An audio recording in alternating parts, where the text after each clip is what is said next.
This is lab 1, and the purpose of this lab is to use Newton's second law to build a model for a constant velocity moving object and then compare it with an actual video with an object moving at also a constant velocity via tracker.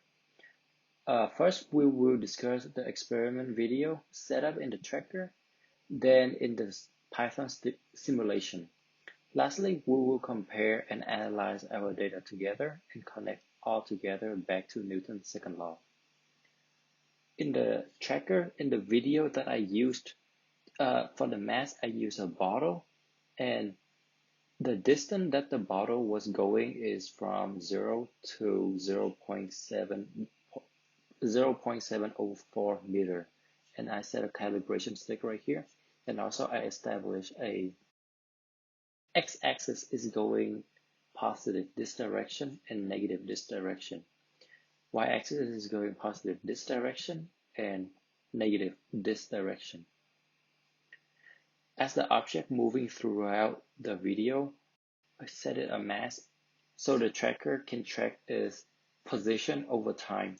And at the end, we have this table. In my case, we only care about time and x component, since the bottle is moving along the x-axis and not the y-axis.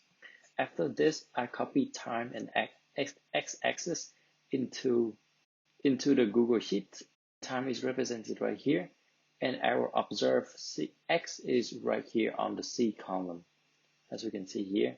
And now I will discuss about the model x, which is in Python simulation. For the Python simulation, the position is started with 0, 0, and the velocity is 0.215. How I calculate this, I look at the distance that it traveled, which is 0.704 meter, and it took 3.27 seconds to travel that, and I took final position minus initial position over time. Hence, I got 0.215 on the x-axis. For the delta t, I chose this number since this is the final time that it's going to take. And I want to have 92 iterations since I ended up with 92 frames as the object moved from here to here. So if I take 3.27 divided by 92, I would get this number, and that's how I decided this is my delta t. After that, I keep the fnet to be 0 because we want to move at a constant velocity. Henceforth, this whole term will become a 0 at the end. And to update the ball's position, I use the ball's velocity multiplied by delta t. And as each iteration goes, I just print out the mass position in x component. And after I run, we can see that this video represents how our bottle go from the yellow point and our bottle is the blue point. At the end, we can see this is our x component in our model, which is right here, represented in the B column.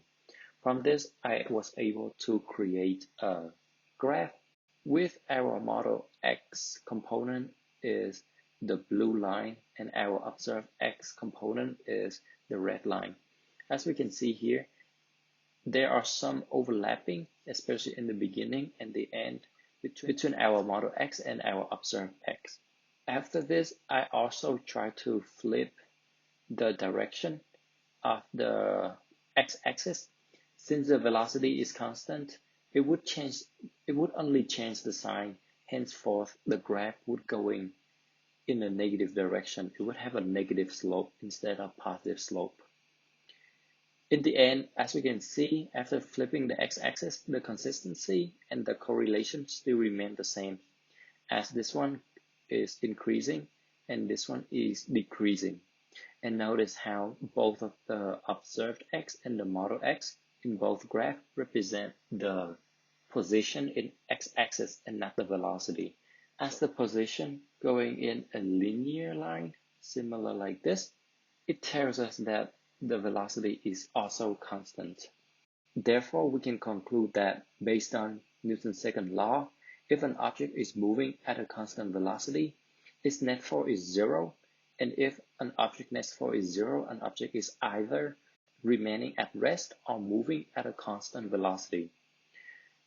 There is one possible error within this lab that are the difference between the surface around the bottle, such as some example is some part of it can be more rough and some part of it could be more smooth, and that is something that could possibly be wrong with this lab. It concludes my lab 1 report to show the Newton's second law and demonstrate it.